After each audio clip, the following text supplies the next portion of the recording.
एक audio clip में सुनाता हूँ। पुरुषे থাকে, মহিলাই থাকে, চুৰেই থাকে, ডকাইতে থাকে নে ধৰিবই নোৱাৰি। বুৰ্খা পথাবোৰ নষ্ট এইবোৰ নোহোৱাই কৰিব লাগে। এইবোৰেই আচলতে মহিলা এগৰাকী कि इस्लाम ने महिलाओं को कुत्ते के साथ सलूक किया है, यानी कुत्ते का दरवाजा दिया है। अल्लाह अकबर। यह बात कहते हुए मुझे शर्म आता है कि जिस इस्लाम ने महिलाओं को वो दरवाजा दिया कि जिस वक्त गैर मुस्लिमों ने, अस्सलाम वालेकुम, जय हिंद साथियों, मन में और दिल में एक ख्याल रहता है। वो क्या है ना, जैसे कि हमारा एक परिवार होता है, हमारा एक फैमिली होता है, हम सभी का, हम सब, हमारे मोदी जी क्या कहते हैं, सबका साथ, सबका विकास, सबका विश्वास। तो ये जो है, और ये जो कुल मिलाकर एक कहानी ऐसा है कि हम सब एक परिवार है। तो उस परिवार के अंदर जब कीड़े मकोड़े निकल के आकर मुस्लिमों के अगेंस्ट में, खिलाफ में जब बात करते हैं, तो बहुत गुस्सा आता है। गुस्सा सिर्फ हमें ही नहीं बल्कि हर एक हिंदुस्तानी मुस्लिम, और खास करके जो हिंदुस्तानी होता है, देखिए हिंदू मुस्लिम की बात नहीं, खास करके जो हिंदुस्तानी जो होता है उसी के खून गर्म हो जाएगा। सही है ना। तो हमारे असम के अंदर सिर्फ ठीक वैसे ही एक कीड़ा है। जी हाँ, एक कीड़ा है जिसका नाम, मैं देखिए टोपी भी लगाया हूं, इसलिए सिस्टम से बात करनी चाहिए। बात होनी चाहिए पाक जवान पर, नापाक नहीं। नापाक बात वही लोग करते हैं जो जिसका जबान भी नापाक होता है। जैसे कि हमारे असम के सत्तरंजन बोरा, वो नापाक की पैदा होगा, हो सकता है, या फिर उसके माँ बाप ने कौन सी जन्म और उस कौन सी खून उसके बॉडी में है वो कोई बता नहीं सकता है। तो उसका एक ऑडियो क्लिप में सुनाता हूँ। पुरुषे থাকে, মহিলাই থাকে, চুৰেই থাকে, ডকাইতে থাকে নে ধৰিবই নোৱাৰি। বুৰ্খা পথাবোৰ নষ্ট এইবোৰ নোহোৱাই কৰিব লাগে। এইবোৰেই আচলতে মহিলা এগৰাকীৰ স্বাধীনতা নষ্ট কৰিছে। মহিলা এগৰাকীক, কাৰণ ইছলামে মহিলা এগৰাকীক কুকুৰৰ লগত তুলনা কৰিছে। আমিতো बस उतना ही काफी है। ये है हमारे असम के कुत्ते रंजन, है ना। क्या कह रहा है कि इस्लाम ने महिलाओं को कुत्ते के साथ सलूक किया है, यानी कुत्ते का दरवाजा दिया है। अल्लाह अकबर। यह बात कहते हुए मुझे शर्म आता है कि जिस इस्लाम ने महिलाओं को वो दरवाजा दिया कि जिस वक्त गैर मुस्लिमों ने, महिला अगर किसी के घर से जन्म ले लेते हैं तो उसे जिंदा काट देते थे, मार देते थे। जैसे आखिरी पैगंबर मोहम्मद सल्लल्लाहु अलैहि वसल्लम इस दुनिया में आए और औरतों का, छोटे छोटे बच्चे लोगों का, लड़कियां जिस घर से जन्म लेते हैं उन लोगों को वो मसला, उन जो लोग काट देते थे उन लोगों को वो तालीम दी है कि ये लड़कियां जो है वो काटने के लिए नहीं, वो तुम्हारे माए है, वो तुम्हारे जिंदगी का मेन हिस्सा है। लेकिन इन जैसे ये क्या बोल रहा है सत्तरंजन बोरा कह रहा है कि इस्लाम ने महिलाओं को एक कुत्ते का जैसा व्यवहार करता है, एक कुत्ते जैसा दरवाजा दिया जाता है। तो इसे मैं कहना चाहता हूं, ना तेरे सनातनी धर्म के बारे में तुझे ना पता है, ना इस्लाम के बारे में तुझे पता है। वाकई अगर कोई मजहब के बारे में जानकारी लेकर अगर कोई बोल सकता है तो वो जो बोलने वाला लोग होते हैं वही लोग बोलते हैं। तो तेरा जो सोच है, तेरा जो थिंक है, तेरा जो दिमाग है, उस दिमाग में से क्या हो सकता है मालूम है? एक सच्चा सनातनी, एक सच्चा देशभक्त जो लोग होता है, मान लो कि वो एक सनातनी धर्म को इख्तियार करने वाला लोग है, वो पक्का एक ईमानदार की तरह आप मान सकते हो। लेकिन जैसे कि अभी राखी सावंत एक एक्टर है, वो एक हिंदू है, लेकिन उसने क्या किया, एक मुस्लिम एक्टर, एक मुस्लिम लड़के को शादी करके इस्लाम कबूल कर लिया। क्यों? इसका टॉपिक क्या मालूम है? क्यों इस्लाम को उसने इख्तियार किया? ये मान लो कि जो सत्तरंजन बोरा जो असम का है, जो हमेशा विवादित बयान पे रहता है कि हिंदू मुस्लिमों के खिलाफ बात करते करते वो क्या चाहता है कि हम सोशल मीडिया पे एक्टिव हो जाए और हम वायरल हो जाए ताकि हमें दुनिया देखे और उसमें से जो हमारा रोजी रोजगार जो है वो हम कमाई कर सके। लेकिन ये जो इसका सपोर्टर है, इन लोगों ने उसको और भी वीडियो को शेयर वगैरह करके उसको ऊपर ले जाने की कोशिश कर रहे हैं। लेकिन हालांकि ये नहीं है, गलत ये हो रहा है कि सच्चा सनातनी जो लोग होते हैं वो लोग इसका वीडियो देखकर इस्लाम को कबूल कर रहे हैं।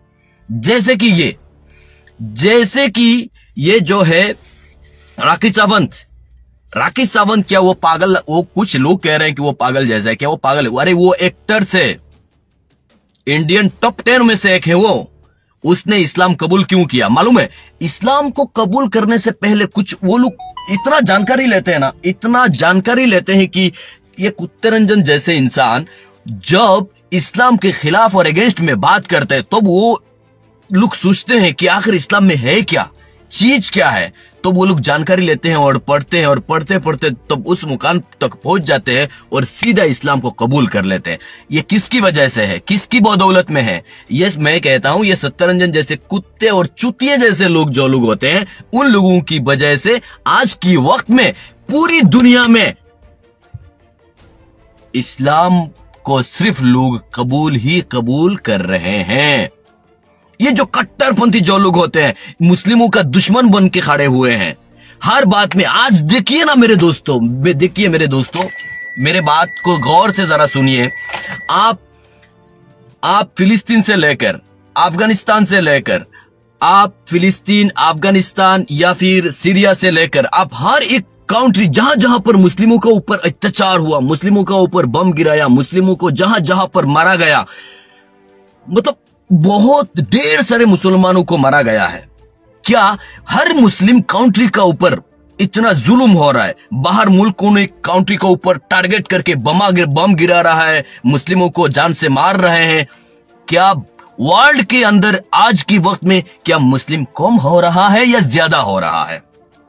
आप में से कमेंट करके हमें बताइए कि आज की वक्त में जितने भी मुस्लिम कंट्री है और जहां जहां पर मुसलमानों के ऊपर जुल्म हो रहा है, अत्याचार हो रहा है, मार रहे हैं, वहीं पर अगर आपकी आज की वक्त में अगर आप देखो क्या मुस्लिम कमती हो रहे या बढ़ रहा है? फिर भी हर साल में कितने मुसलमानों को मार दिया जाता है, लेकिन उसके बावजूद भी मुसलमान आगे क्यों है मालूम है? गैर मुस्लिम पर डे में कितने मुसलमान इस्लाम कबूल कर रहे हैं पता है?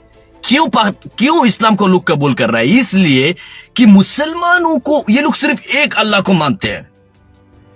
मुसलमान जो है सिर्फ एक अल्लाह को मानते हैं, ला इलाहा इल्लल्लाह मुहम्मदुर रसूलुल्लाह, नहीं कोई माबूद सिवाय एक अल्लाह की।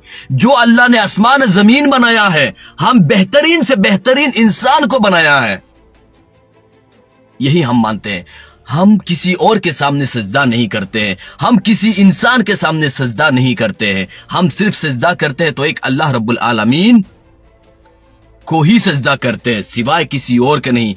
मुसलमान जो है अपने सर को कत्ल करवा सकता है लेकिन झुका नहीं सकता है। मुसलमान वो चीज है, मुसलमान वो नाम है, इस्लाम वो नाम है कि मुसलमान अपना सर को तलंग जुदा करवा सकता है, कटवा सकता है, लेकिन सर को झुका नहीं सकता है, कभी नहीं, अबदन।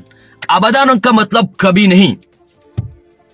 तो ये कुल मिलाकर बात यही है, जितने भी मुसलमानों को टारगेट कर रहे हैं, जितने भी मुस्लिमों को टारगेट कर रहे हैं, पूरी दुनिया, अगर मैं कहता हूं पूरी दुनिया मेरे दोस्तों अगर एक हो जाए, मुसलमानों के साथ अगर लड़ने लग जाए, खत्म भी करने लग जाए, लेकिन मुसलमानों का कुछ नहीं कर सकते। मुसलमानों का जीत बेहतरीन और बेहतरीन से इतना पक्की है जो हमारे मोहम्मद सल्लल्लाहु अलैहि वसल्लम ने कहा है। मोहम्मद सल्लल्लाहु अलैहि वसल्लम ने कहा है कि एक वक्त आएगा कि उस वक्त सिर्फ और सिर्फ कोई नहीं, जो हम सोशल मीडिया पे ये बोलना नहीं चाहते हैं, ये बात जो है ये कट्टरपंथी जैसा होता है, लेकिन हम कट्टरपंथी उसे नहीं है। हम ये कहना चाहता है कि ये जो दुनिया है, यहां हम इंसान को भेजा गया है और यहां इंसानियत होनी चाहिए, सबके बीच में नफरत नहीं होनी चाहिए। जैसे कि 50,000 परिवारों को मुस्लिम, इनमें से कुछ लोग हैं और हिंदू भी है, कुछ और भी हो सकता है, जहां पर देखिए बात को आप समझिए, इंसानियत क्या है और इंसानियत के खिलाफ क्या पकजंडा चल रही है, यह समझने की जरूरत है। अभी आप मान लीजिए कि 1947 जब हमारे भारत देश आजाद हुआ, तब से लेकर यानी तब से पहले से लेकर वहीं पर वो लोग रह के आ रहे हैं उत्तराखंड में, जहां पे अभी 50,000 लोग को जो अपने जो जिंदगी गुजारा कर रहे हैं, तो उन लोगों को वहां से उठाने की कोशिश। ये जगह किसकी है? रेलवे का है। वो लोग कितना दिन से वहां पे रह के आ रहे हैं? तकरीबन लगभग 60 से 70 साल के ऊपर तक हो चुका ऑलरेडी। और अब भी उन लोगों को निकालने की क्या जरूरत है? जहां पर कॉलेज है, जहां पर स्कूल है, जहां पर मदरसा है, जहां पर हर एक फैसिलिटी वहां पर दिया हुआ है सरकार ने। लेकिन आज क्या कह रही है कोर्ट कि उन लोगों को निकालने के लिए बोल दिया कि निकाल लो, इन लोगों को उठा दो यहां से। ये जगह किसकी है? ये जगह है रेलवे की है, ये रेलवे की जगह है। लेकिन फिर थोड़ी देर बाद फिर वही कोर्ट क्या बोलती है? बोल रहा है फिलहाल उन लोगों को वहां रहने दो।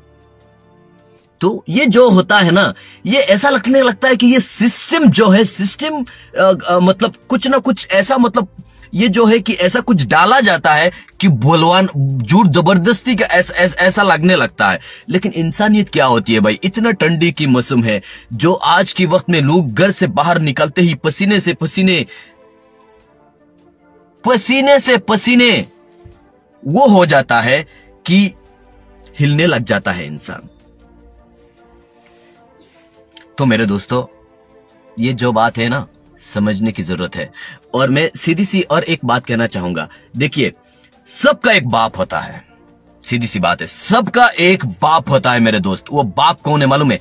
जैसे कि कोर्ट के बाद, सुप्रीम कोर्ट के बाद, हाई कोर्ट के बाद वर्ल्ड कोर्ट भी एक होता है। तो सबका एक का ऊपर इंसान जब दरवाजा खटखटाता है ना, जब यहां नहीं, मुझे इंसाफ नहीं मिलता, तो फिर मैं वहीं पर जाऊंगा, फिर उस जगह पर जाऊंगा, फिर उस जगह, तो ऐसा करके जो वहां तक भी इंसान जाता है। और आखिर में लास्ट में जब इंसान को कोई सहारा नहीं मिलता है, तो वो एक कोर्ट है जो अल्लाह का होता है, जो दिल से वो क्या करता है, अपने दिल से वो दुआ छोड़ देता है कि अल्लाह, आप मेरे पास और कोई ऑप्शन नहीं है, कोई सहारा नहीं है सिवाय तेरे बिना। या अल्लाह तू ये दुआ कबूल कर और हमें इंसाफ दिलवा। तो ये इंसाफ जो है वो हमेशा से अल्लाह से मिलता है, किसी इंसान से नहीं। और इंसान जब इंसान ये छोड़ देता है, तो समझ लेना कि इस जहान का बर्बादी बहुत जल्द और करीब आने वाला है।